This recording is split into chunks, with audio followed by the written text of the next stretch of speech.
Komisi Pemberantasan Korupsi (KPK) merespon soal amnesti yang diberikan Presiden Prabowo Subianto kepada terpidana kasus suap Sekretaris Jenderal Sekjen PDIP Hasto Kristianto.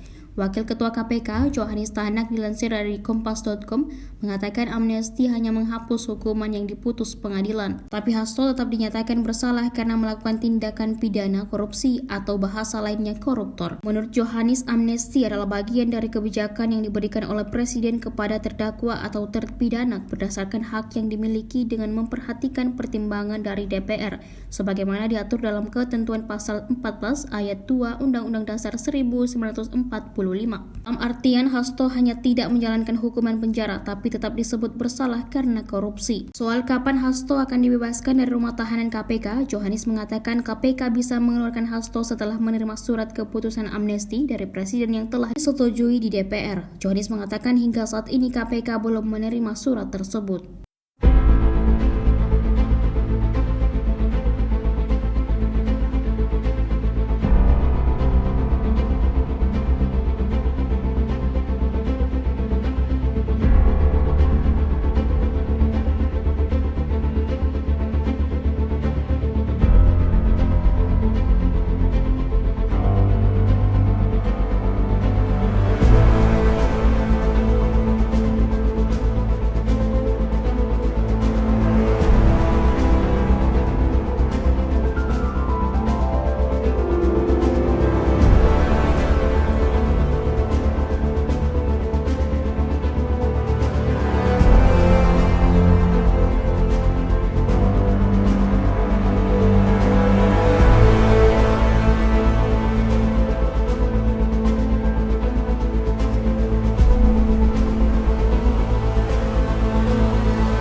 Download Tribun X sekarang, menghadirkan lokal menjadi Indonesia.